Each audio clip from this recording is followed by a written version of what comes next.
बक्सर की लड़ाई 22 और 23 अक्टूबर 1764 के बीच लड़ी गई थी। बक्सर की लड़ाई के कारण, प्रभाव एवं महत्व के बारे में इस वीडियो में पूरी जानकारी देखेंगे। बक्सर की लड़ाई भारत के इतिहास और ब्रिटिश औपनिवेशिक ताकतों के साथ इसके लंबे गठबंधन में महत्वपूर्ण संघर्षों में से एक थी। 1764 के बक्सर युद्ध के दौरान भारतीय उपमहाद्वीप में स्थानीय राज्यों पर ब्रिटिश आधिपत्य सफलतापूर्वक स्थापित हो गया था। 22 अक्टूबर 1764 की बक्सर की लड़ाई बिहार के बक्सर में हुई, जैसा कि आज भी जाना जाता है। बंगाल के नवाब मीर कासिम, अवध के नवाब शुजा-उद-दौला और मुगल सम्राट शाह आलम द्वितीय की संयुक्त सेनाओं ने बक्सर युद्ध में ईस्ट इंडिया कंपनी से लड़ाई की। बक्सर युद्ध का घटनाक्रम: मीर कासिम ने अवध पहुंचकर अवध के नवाब शुजा-उद-दौला और मुगल बादशाह शाह आलम द्वितीय के साथ मिलकर एक सैन्य संगठन का निर्माण किया और उन्हें इस बात के लिए तैयार किया कि उन तीनों की संयुक्त सेना मिलकर अंग्रेजों के विरुद्ध युद्ध करेगी। इन तीनों पक्षों की संयुक्त सेना 22 अक्टूबर 1764 को बिहार के आरा जिले में स्थित बक्सर के मैदान में आ पहुंची। इस संयुक्त सेना का मुकाबला करने के लिए अंग्रेजों की तरफ से हेक्टर मुनरो के नेतृत्व में सेना पहुंच गई। प्लासी का युद्ध तो मात्र एक दिखावा था, उसमें किसी भी प्रकार का सैन्य शक्ति परीक्षण नहीं हुआ था। लेकिन इसके विपरीत बक्सर के युद्ध में दोनों पक्षों की सेनाओं ने अपना सैन्य कौशल्य दिखाया और एक विधिवत युद्ध लड़ा गया। इस युद्ध में अंग्रेजों ने मीर कासिम के नेतृत्व वाली संयुक्त सेना को पराजित कर दिया। इससे पहले अंग्रेज 1760 ईस्वी में वांडीवाश की लड़ाई में फ्रांसीसियों को परास्त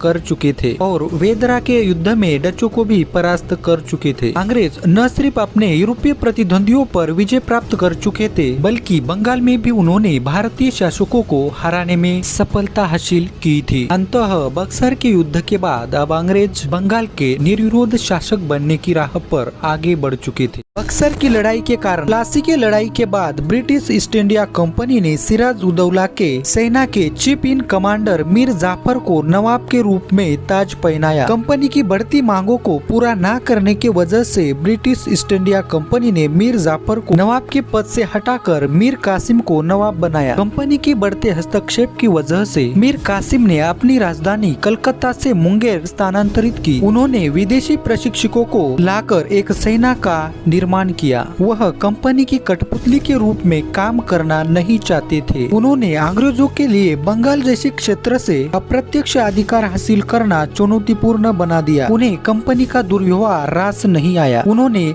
प्रशासनिक और महल संचालक पर खर्च में कटौती करने का प्रयास किया, जिससे अंग्रेज परेशान हो गए। अवध के नवाब शुजा-उद-दौला और मुगल साम्राज्य के शाह आलम द्वितीय ब्रिटिश ईस्ट इंडिया कंपनी के बंगाल प्रांत में विस्तार और इसके परिणाम स्वरूप व्यापार स्वतंत्रता के हक में नहीं थे। इसी वजह से तीनों ने मिलकर अपनी प्रतिष्ठा स्थापित करने के लिए अंग्रेजों से संघर्ष करने का निश्चय कर लिया। मीर कासिम ने इस युद्ध के लिए 11 लाख रुपए प्रति मास अवध को देने का वचन दिया। बक्सर की लड़ाई का प्रभाव: 22 अक्टूबर 1764 को ब्रिटिश सेना ने शाह आलम द्वितीय, शुजा-उद-दौला और मीर कासिम द्वारा बनाए गए गठबंधन को हरा दिया। मेजर हेक्टर मुनरो की देखरेख में ब्रिटिश सेनाओं की जीत में रॉबर्ट क्लाइव ने महत्वपूर्ण भूमिका निभाई। बक्सर संघर्ष के बाद मुगल और अवध प्रांत पर नियंत्रण के साथ अंग्रेज प्रमुख शक्ति के रूप में उभरे। मीर कासिम ने सेना का समर्थन करने के लिए मिदनापुर, बर्दवान और चटगांव जिलों पर अंग्रेजी नियंत्रण दे दिया। 1764 में बक्सर की लड़ाई के बाद अंग्रेजी व्यापारियों को शुल्क मुक्त व्यापार का परमिट जारी किया गया। मीर जाफर के छोटे बेटे नजीमुद्दौला ने उनकी मृत्यु के बाद गद्दी संभाली, लेकिन अंग्रेजों का सेना और सरकार दोनों पर नियंत्रण था, इसीलिए यह केवल स्थिति की स्वीकृति थी। अवध के शुजा-उद-दौला और शाह आलम द्वितीय के मतभेदों का समाधान इलाहाबाद की संधि द्वारा हुआ। इसका नेतृत्व रॉबर्ट क्लाइव ने किया था। इलाहाबाद की पहली संधि 12 अगस्त 1765 को हुई। वही इलाहाबाद की दूसरी संधि 16 अगस्त 1765 को हुई। इलाहाबाद की संधियों के परिणाम: इलाहाबाद की संधि के परिणाम स्वरूप अंग्रेजों को बंगाल, बिहार और उड़ीसा में राजस्व वसूल करने का कानूनी अधिकार प्राप्त हुआ। हुआ। अब अंग्रेज बंगाल, बिहार और उड़ीसा की दीवानी वसूल करने की वजह से भारत से सस्ती दरों पर वस्तुएं खरीदते और उन्हें ब्रिटेन के बाजार में महंगे दाम पर बेचते थे। वही कंपनी भारत से कच्चा माल खरीदती थी और ब्रिटेन की कंपनियों को उसकी आपूर्ति करती थी और वही माल भारतीय बाजार में लाकर बेचती थी। इससे कंपनी को भारी मुनाफा होता था। इसके परिणाम स्वरूप भारत में न सिर्फ हस्तशिल्प उद्योग का